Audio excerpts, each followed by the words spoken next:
मुख्यमंत्री योगी आदित्यनाथ की अध्यक्षता में बुधवार यानी आज लोक भवन में कैबिनेट की अहम बैठक आयोजित की गई। बैठक में कई अहम प्रस्तावों को मंजूरी दी गई है। इसमें यूपी के गांवों में पर्यटन पहुंचाने के लिए योगी कैबिनेट ने बड़ा फैसला करते हुए गांवों के घरों को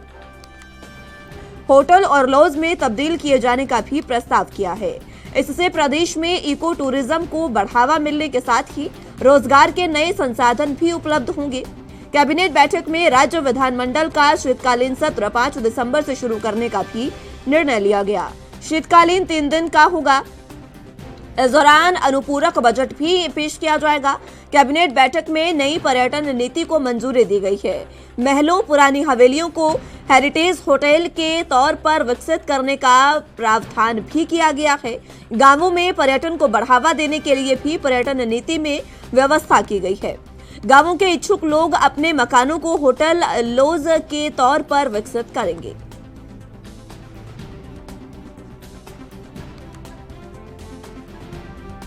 तो आपको बता दें कि उत्तर प्रदेश की आज अहम कैबिनेट बैठक हुई। उत्तर प्रदेश में सीएम योगी आदित्यनाथ की अध्यक्षता में यह बैठक हुई, जिसमें कई प्रस्ताव जो हैं उनको मंजूरी दी गई है। सबसे अहम प्रस्ताव की अगर बात करें तो अब उत्तर प्रदेश में पर्यटन को भी बढ़ावा देने की बात जो है वो सरकार की ओर से कही गई है और उसी को लेकर यह जो बैठक है कैबिनेट की वो आयोजित की गई। इसमें गांवों में पर्यटन पहुंचाने के लिए सीएम योगी आदित्यनाथ ने बड़ा फैसला लिया है। कैबिनेट ने यह फैसला करते हुए गांवों के घरों को होटल में तब्दील किए जाने का प्रस्ताव पास किया।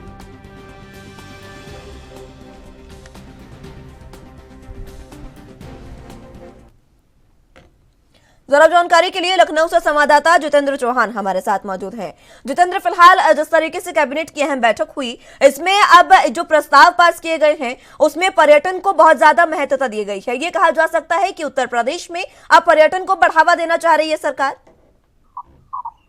देखिए, सरकार पर्यटन को बढ़ावा देने के साथ साथ 1 ट्रिलियन इकोनॉमी है उसको छूने का प्रयास कर रही है और कहीं ना कहीं एक 1 ट्रिलियन इकोनॉमी को कहीं ना कहीं लाना चाहती है उत्तर प्रदेश सरकार। उसी क्रम में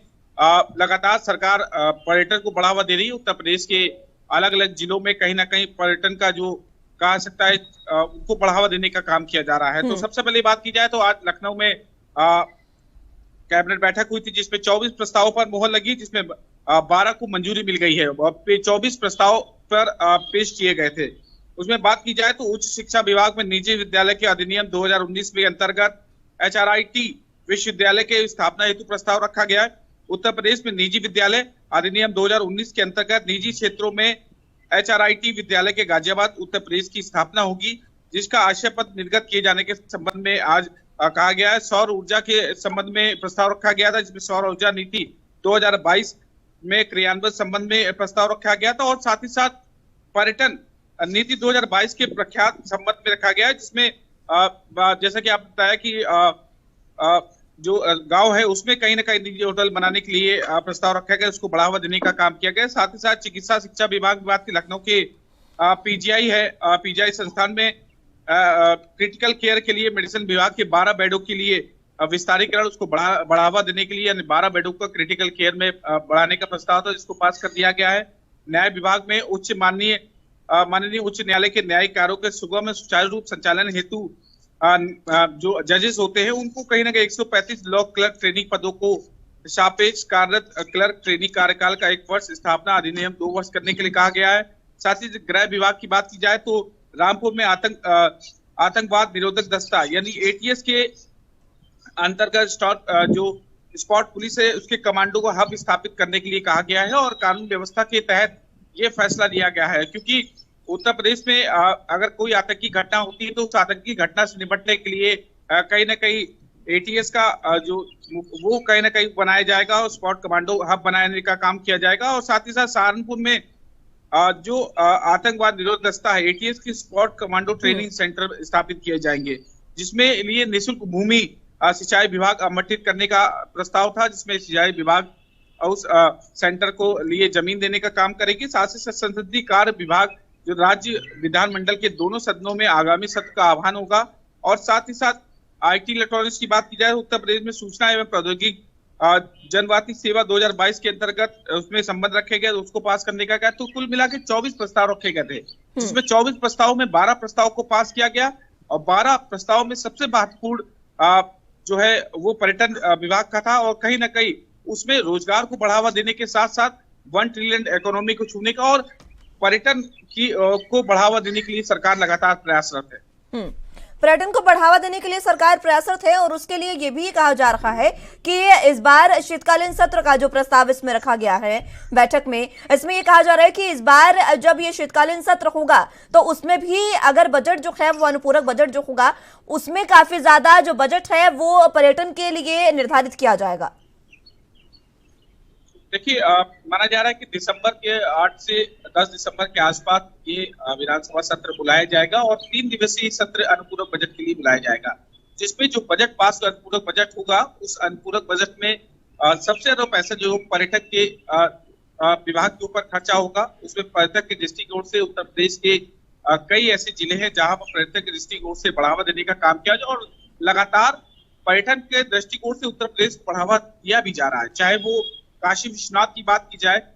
और साथ ही साथ महाकालेश्वर की बात की जाए, अयोध्या की बात की जाए, तो ऐसे तमाम जो तीर्थ स्थल है उनको पर्यटक के दृष्टिकोण से भी बनाया जा रहा है और कई जगह ऐसे लॉज सफारी से लेकर तमाम जगह की व्यवस्था की जाए और गाँव में अब होटल बनाने की बात को लेकर ये प्रस्ताव आया है और उसको पास करने का काम किया गया। तो कहीं ना कहीं गाँवों को भी पर्यटन से जोड़ने का काम उत्तर प्रदेश सरकार काम कर रही है और कहीं ना कहीं इस क्रम में लगातार सरकार प्रतिबद्ध है और सरकार काम भी कर रही है ताकि गांव की ओर भी पर्यटन की ओर बढ़ाया जाए, क्योंकि ज्यादातर खिंचाव अब जो चाहे विदेशी पर्यटक हो चाहे वो और भी पर्यटक हो वो कहीं ना कहीं गांव की ओर जाना चाहते हैं और गांव का जो माहौल है उसको बढ़ावा देने का कहीं ना कहीं देखने का लोग चाहते भी है, तो उसको भी बढ़ावा देने का गांव से जोड़ने का पर्यटन विभाग का जो प्रस्ताव था उसको कहीं ना कहीं पास किया गया। अब जो शीतकालीन सत्र है उसमें पर्यटन को तो हम बढ़ावा देने का कह सकते हैं, लेकिन जो 1 मिलियन जो इकोनॉमी है उसको छूने की बात जो कर रही है योगी सरकार, उसमें भी काफी ज्यादा बढ़ावा इसको लेकर मिलेगा। देखिए, बढ़ावा जरूर मिलेगा क्योंकि सरकार ग्लोबल इन्वेस्टर समिट कराने जा रही है और मुख्यमंत्री योगी आदित्यनाथ खुद ग्लोबल इन्वेस्टर समिट के लिए विदेशों के दौरे पर रहेंगे और कहीं ना कहीं ये भारत की अर्थव्यवस्था को मजबूत करने में उत्तर प्रदेश का अहम योगदान रखा जाएगा, जिसमें लगातार सरकार इन्वेस्टर समिट कराया था। इससे पहले कई OMU साइन हुए थे उत्तर प्रदेश में और अब ग्लोबल इन्वेस्टर समिट कराने जा रही है, उसमें भी 1 ट्रिलियन डॉलर इकोनॉमी छूने की बात कही जा रही है और पर्यटन की दृष्टि से और क्या काम हो, क्योंकि अब जो इन्वेस्टर्स आएंगे वो कहीं ना कहीं ये कहा जा सकता है कि पर्यटन को लेकर इन्वेस्ट उसमें किया जाएगा, इन्वेस्टमेंट कराया जाएगा और कहीं ना कहीं लगातार सरकार एक अहम भूमिका निभाने जाती है उत्तर प्रदेश सरकार देश की अर्थव्यवस्था को मजबूत करने में। तो उसी क्रम में उत्तर प्रदेश सरकार लगातार प्रयास कर रही है, इन्वेस्टर समिट करा चुकी है दूसरे कार्यकाल में भी करा चुकी है, इससे पहले भी कराया था और अब बड़ा इन्वेस्टर समिट कहीं ना कहीं सरकार कराने जा रही है और साथ ही उसमें तमाम चीजों को बढ़ावा देने के बात सरकार कर रही है। उसमें एजुकेशन की बात, IT हब की बात की जाए, पर्यटन की बात की जाए, तो सरकार हर स्तर से कहीं ना कहीं कोशिश करी कि उत्तर प्रदेश को मजबूत बनाया जाए, क्योंकि आबादी के स्तर से सबसे बड़ा राज्य उत्तर प्रदेश है और उत्तर प्रदेश में लगातार जो कहा सकता है लोगों का रोजगार बढ़ा के ही शायद 1 ट्रिलियन इकोनॉमी की ओर हम बढ़ सकते हैं और सरकार इस क्रम में रोजगार से लेकर और पर्यटक की दृष्टि से तमाम काम करने का काम कर रही है।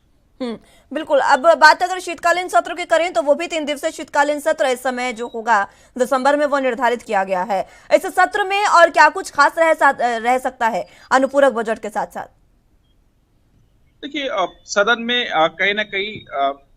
कई चीजें होती हैं। उत्तर प्रदेश सरकार अपने कामों को गिनाने के साथ साथ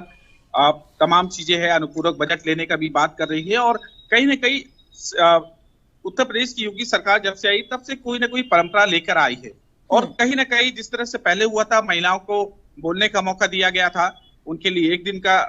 वो बजट सत्र रखा गया था, उसमें महिलाओं की अपनी बात रखने की बात की, तो सरकार कुछ ना कुछ नया करने की सोच रही है और लगातार सरकार इस क्रम में काम भी कर रही है और अनुपूरक बजट के साथ साथ अपने जो काम किए हैं उन कामों को भी कहीं ना कहीं विपक्ष को भी दिखाना चाहते हैं और कहीं ना कहीं इस बजट में इससे पहले जो सत्र होगा दिसंबर, उसमें